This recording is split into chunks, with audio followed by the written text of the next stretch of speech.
You wake up suddenly from your sleep on that cold night, not because someone woke you or because a loud sound echoed through the place, but because of a strange sensation that crept into you without warning.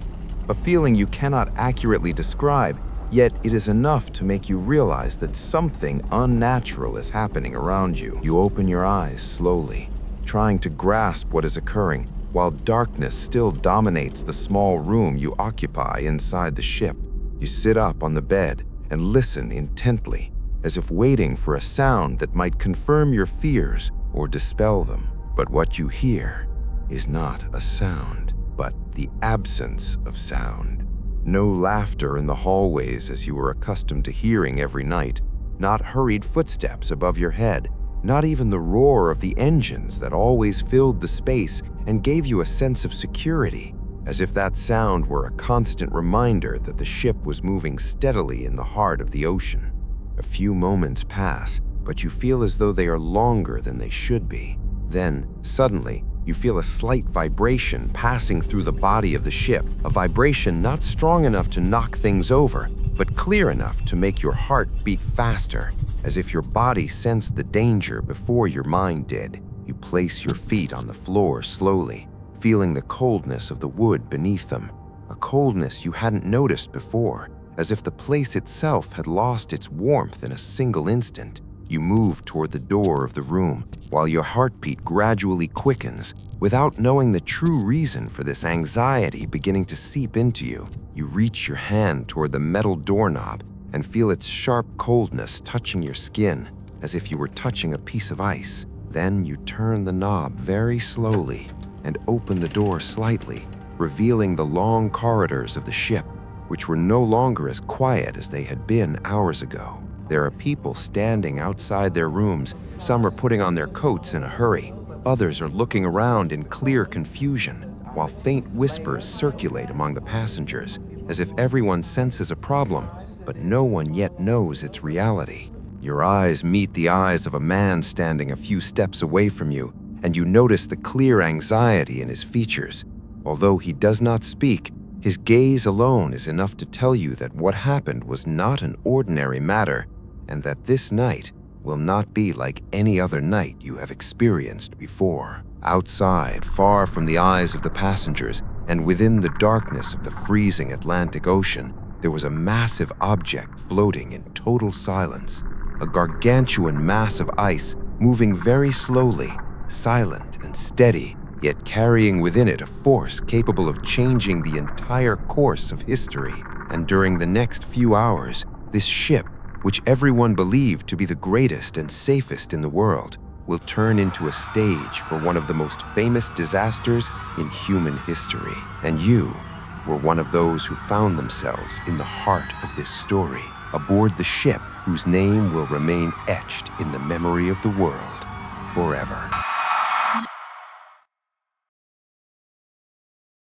Moments of silence pass in the corridor, while your mind still tries to comprehend what is happening around you. But suddenly, and before any clear answer can form in your head, your thoughts drift back to just a few hours ago, to that morning when everything began, when there was no fear in your heart and no conception in your mind of what might happen later.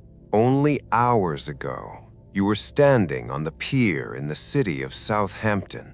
You held your small bag in one hand and gripped your ticket in the other, standing amidst a massive crowd of people gathered around you. Some were waving goodbye, some were weeping, and others were laughing and exchanging conversations with clear excitement, as if everyone were living a historical moment whose importance they realized even before it began. The air was slightly cold that morning, but it wasn't unpleasant so much as it was refreshing. It carried the scent of the sea, mixed with the smell of coal and the smoke rising from the funnels of the giant ship standing before you. A ship that did not look like an ordinary vessel, but like a massive city floating upon the water's surface. You look up and you feel incredibly small before this gargantuan structure. The steel walls of the ship rise to a distance that seems endless, and the 4 funnels stand tall in the sky, as if they were pillars holding up the ceiling of the world itself. Meanwhile, dozens of tiny figures move across the deck, sailors and staff, who look from your vantage point like moving dots atop a metallic mountain. You hear the sound of a sharp whistle piercing the air. Everyone turns toward the ship at the same moment, as if this sound were an official announcement that the journey was about to begin. You feel your heart beating faster, not from fear, but from excitement. That thrill a person feels when they are about to embark on an experience they have never lived before. You lower your gaze slightly and contemplate the ticket you hold between your fingers, as if trying to confirm it is real, that your name written upon it is not a dream or some mistake. You read the letters again slowly and let out a faint smile, because this small piece of paper was not just a travel ticket. It was a key to the start of a new life, and perhaps to a future entirely different from anything you had known before. While you were standing there, you hear the voice of a man standing near you, speaking to someone else in a tone full of admiration, saying, "Can you believe they say this ship can never sink?" Your ears catch this sentence easily, as if it were unintentionally directed at you. You feel a sense of reassurance creep into you, because the idea of traveling across the ocean was not easy for you. But hearing these words made the matter seem safer, as if you were boarding a fortress that nothing could penetrate. You take a step forward, then another step, until you reach the long wooden gangway connecting the pier to the ship. That passage, which was teeming with passengers, boarding one by one, each carrying a different story, a different hope, and a dream of their own. As you ascend, you feel the wood of the gangway vibrate slightly under the weight of footsteps. You clutch your bag tightly, while a man carrying a heavy crate passes you by, followed by a woman holding the hand of her small child, who looks around in clear wonder, as if he has entered a new world he had never seen before. And when you finally reach the end of the gangway, an officer in an elegant official uniform stands before you, holding a small notebook in his hand, inspecting tickets with speed and precision. You present him with your ticket. He takes it from you, looks at it for a brief moment, then raises his eyes toward you and smiles faintly before saying, "Welcome aboard." It was a simple sentence, but in that moment, it felt like an official declaration of your entry into a new world. You take your first step onto the deck, and you feel something entirely different from what you expected. The ground you stand upon does not move violently as you had imagined, but rather is amazingly firm and stable, as if you were still standing on solid earth. You step inside the ship, and here the real surprise begins. What you see before you are not merely narrow corridors or simple rooms as you used to imagine on ordinary ships, but vast halls lit by massive chandeliers hanging from the ceiling, filling the place with a warm golden light. The lights reflect on the polished wooden walls, making the place look like a luxurious palace rather than a means of transport. You pause for a moment and look around slowly, trying to absorb everything you see. A group of elegantly dressed passengers passes you by, men in fine suits and women in long dresses adorned with intricate details, as if they were preparing to attend a royal gala rather than a journey across the ocean. But on the other hand, you see a different kind of passenger. People carrying simple bags, their clothes less grand, but their faces full of hope. For them, this journey was not just an enjoyable experience, but a true opportunity to start a new life in a distant land, a dream they had perhaps held for many years. You walk slowly down the corridor, and every step you take takes you deeper into this new world. You hear the notes of soft music drifting to your ears from nearby. You follow the sound until you reach a large hall where musicians sit, playing their instruments, while some passengers sit around them, listening in quiet enjoyment. In that moment, you feel something you have never felt before, a mixture of pride and wonder and peace of mind. You feel lucky because you have become part of this journey that everyone is talking about. The journey said to change the concept of travel forever, and that this ship is not just a vessel, but an unprecedented engineering achievement in human history. But despite all this beauty, and despite all this admiration, there was something small, almost unnoticeable, that began to creep quietly into this perfect scene. Something no one noticed, or perhaps something no one wanted to notice, because behind this sense of security and behind this absolute confidence in the ship's strength, there was a silent danger moving in a far-off place in the heart of the cold ocean, waiting for the right moment to appear, a moment that will change everything.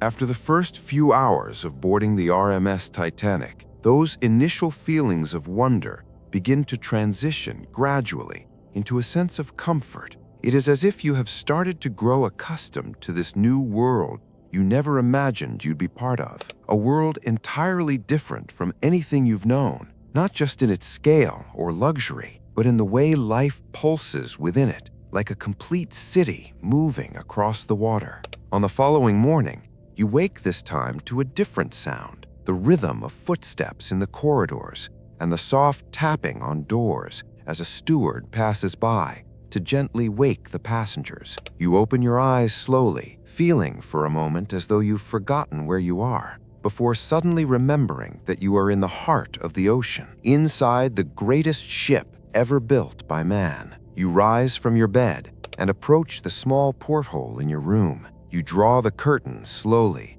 to reveal an image you have never seen before, blue waters stretching infinitely, sparkling under the sunlight, as if the ocean itself decided to appear in its most beautiful state, celebrating a journey that everyone believes marks the beginning of a new era in travel. You wash your face with cold water and prepare to leave your room, feeling a distinct excitement to discover more of the secrets of this ship. Last night, it seemed like a luxurious palace, but now you realize it is far larger than you imagined, and that you have only seen a tiny fraction of it. You step out into the corridor and begin your small journey inside this massive world. You pass a group of passengers talking with visible enthusiasm as they plan their day. Some speak of the opulent dining saloon, others of the reading rooms, and some plan to spend hours on deck to enjoy the fresh air and vistas that rarely occur in a person's lifetime. You decide to follow the flow and head toward the dining saloon. The moment you enter the hall, you feel for a second as though you've stepped into a royal court. The space is astonishingly vast. Tables are lined with meticulous care, and white linens cover them elegantly. Staff move through the hall with grace and speed, carrying plates and placing them before passengers with quiet smiles, as if performing a carefully rehearsed play. You sit at one of the tables and contemplate your surroundings. You see an elderly man reading a newspaper with intense focus, trying to follow world news even from the middle of the ocean. On the other side, you see a small family. The father and mother sit beside their young child, who looks amazed by everything he sees, laughing whenever a waiter passes nearby. You also notice people from different walks of life. There are those with clear signs of wealth, fine clothing, and composed demeanors, and others in simpler attire, yet their faces carry that same sense of hope. For them, this journey was not just an adventure, but a step toward a new future in a distant land. As you eat slowly, you begin to feel that this journey might be one of the most beautiful experiences of your life, and that everything said about the ship was not an exaggeration, but a vivid reality for anyone seeing it with their own eyes. Hours pass, and you begin to explore more of the ship's features. You ascend the grand staircase, a masterpiece in its own right, adorned with intricate carvings and polished pillars, while a massive chandelier hangs above, reflecting light in every direction and making the place look like a moving work of art. You pause for a moment mid-staircase and look around slowly. Passengers pass by speaking different languages, as if this ship has gathered the whole world into one place. Men from far-off countries, women from different cultures, and children who do not realize they are living a moment that will be recorded in history books years later. But despite all this beauty, and despite all this life breathing in every corner of the ship, something small was beginning to change. Something most people do not notice, but something that can be felt. In the afternoon, while standing on deck, enjoying the cold sea breeze, you notice a crew member passing by with unusual haste. His face was uncharacteristically serious, as if he was carrying an anxiety he did not wish to show the passengers. You don't give it much thought at first, but a few minutes later, another sailor passes with the same urgency.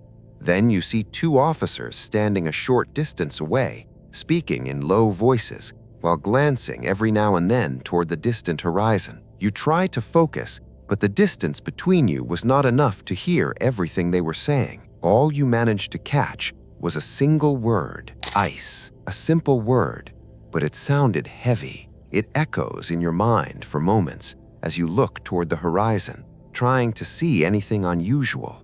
But all you see is a calm ocean, a clear sky, and water that looks like a giant mirror reflecting the color of the heavens. You take a deep breath and try to convince yourself that it is normal, that the ocean in these regions often contains icebergs, and that the crew surely knows how to handle such matters. And in the evening, the atmosphere begins to change once more. Lights are dimmed in parts of the ship, while others glow brightly. Music begins to drift from various halls, and passengers head toward entertainment areas. Some dress elegantly for dinner, while others gather in reading lounges or on the deck to watch a sky that has begun to fill with stars. You sit in a spot near the deck and lift your head toward the sky. You notice the stars seem clearer than ever before, as if the air had become purer and the sky more lucid, to the point where you can see fine details you hadn't noticed earlier. But there is something else, something strange. The air has become colder than usual, colder than it was last night. You put your hands in your pockets and look around. You see some passengers doing the same, while a crew member passes by distributing light blankets to those who have been sitting on deck for a long time. At that moment, without realizing it, the ship was drawing closer and closer to a dangerous zone, an area filled with massive ice masses floating upon the water in total silence, making no sound and giving no clear signal to those approaching. And somewhere, far from the eyes of the passengers and within the darkness of the ocean, there was a massive iceberg floating in the gloom, moving very slowly, yet standing directly in the ship's path without anyone realizing its true danger. At that moment, the hands of the clock were approaching midnight. Midnight, the time when everything would change.